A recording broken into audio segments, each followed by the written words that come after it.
Hey, this is Thomas from PTC Gold Coast. Today we're going to be talking about upper back tightness in the squat. So I'm going to be talking about the various pieces that make it up. Then we'll talk through some kind of practical examples and mental cues to get in the right position. So upper back tightness is going to be really important. It's integral in the squat. It's about creating rigidity between where the power is generated to where the power is output. So power is generated at the hips in the squat and it's output into the bar. So we want a stable connection between where the power is coming from and where the power is going. That means if there's any looseness in that chain between the hips and the bar, you're losing efficiency, you're losing power. So we want to create rigidity between the bar and the hips, and that's going to mean having a really stable upper back, so creating stability from the thoracic up as well as everything down. So that's what upper back tightness is going to be all about. And basically we're going to split it down into 4 parts. The first part is going to be external rotation, second part's going to be scapular retraction, third part's going to be internal rotation, and the fourth part's going to be thoracic extension. So the first part's that external rotation. External rotation is going to be your ability to get under the bar. So you need adequate flexibility to externally rotate so you can physically get under the bar.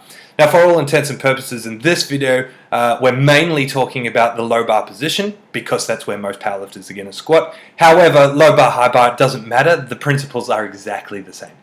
So we need good enough external rotation to get under the bar. In terms of hand placement, that means putting your hands as close as you can comfortably get them within your mobility. So you need to achieve a good position, but you also need to be pain-free. So basically as close as your mobility allows. It should be uncomfortably tight.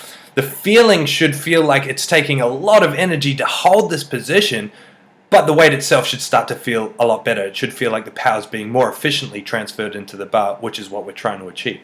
So you need adequate external rotation to get under the bar.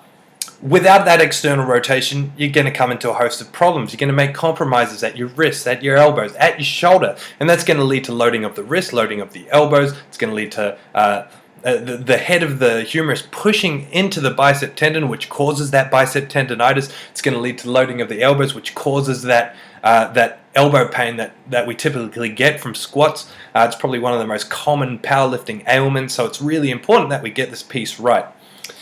Now, if you're not mobile enough to get into a good position, there's a couple of cheats you can make. The first cheat is going to be dropping your thumb off. So if you drop your thumb off the bar, it allows your hand to twist out, reduces that external rotation torque at the shoulder, it makes it a little bit easier to get behind the bar. However, what we're going to see is that we need a rigid wrist to create the kind of tightness we're looking for, so it's important that we have support of the wrist, which means thumb under the bar. So what I prefer to teach is to drop pinky or ring fingers off, so you're in this kind of T-Rex grip. You still get that desired effect of changing the angle of your hands, changing that torque at your shoulder, reducing it, but you still get the support of the wrist. So ideally, that's what we want to chase. But if you're having to do that, there's an underlying issue with external rotation, and you're going to need to work on mobility, you're going to need to work on flexibility, and there are plenty of resources out there to help you get into the right position. The second part of this piece is going to be scapular retraction, and this is really quite a simple concept. It's just squeezing your shoulder blades together as hard as you possibly can. That's going to provide A, support for your shoulders, B, support for the bar to sit on, so by popping your delts up, it's going to provide support there. It's going to support thoracic rigidity in general, and it's also going to support the actions of the lat, which is going to further support that thoracic rigidity. The third point is going to be that internal rotation I was talking about. Now this is probably the most poorly understood piece of the squat. Too often we get this cue, elbows under the bar, where people are driving their elbows under the bar, trying to get their chest up and really push out of the hole of the squat.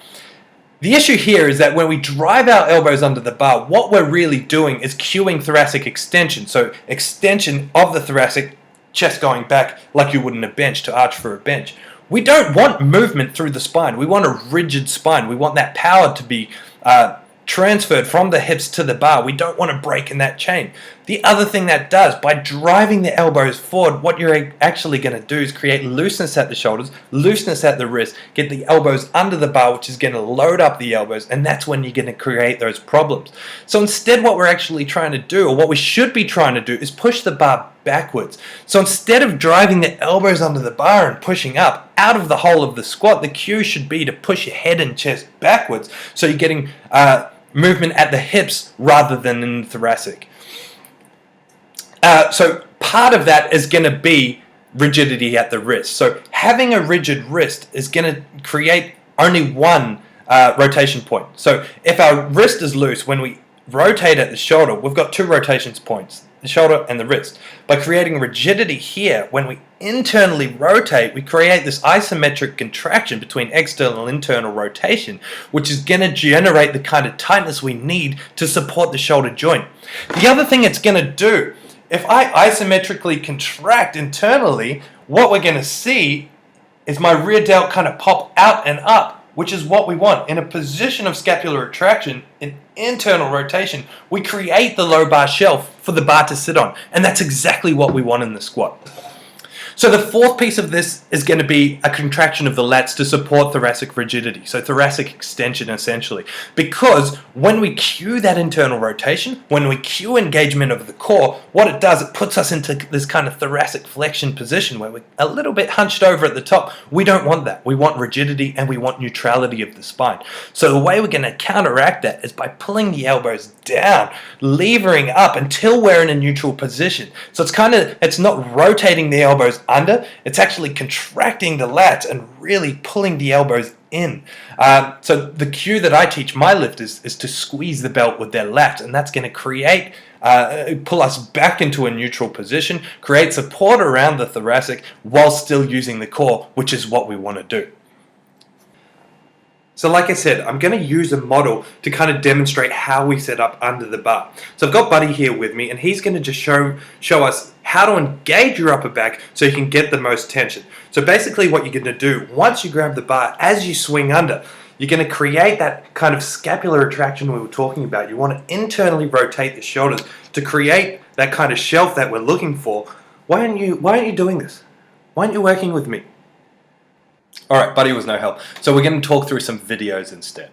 Alright, so this first video I have here is how to set up correctly. So you'll see as we go under the bar, what we're thinking about doing is kind of pulling the bar into our backs, almost doing like a lat pull down. That's going to facilitate scapular retraction, contraction of the lats, everything engaging in the upper back at once. So that's really good. That's what we want to do.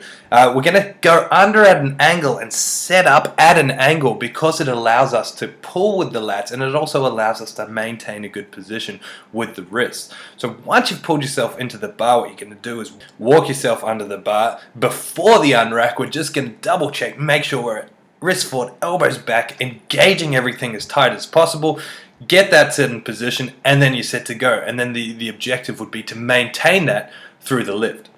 So this next example here, I see it all the time. People go under the bar and try and get the bar as low as they possibly can and then generate tightness as they wriggle their shoulders underneath. The issue is, it's at compromise of the wrist, so it's quite hard to roll the wrist back into position once you've lost that position, which is why I recommend setting them up before you go under the bar.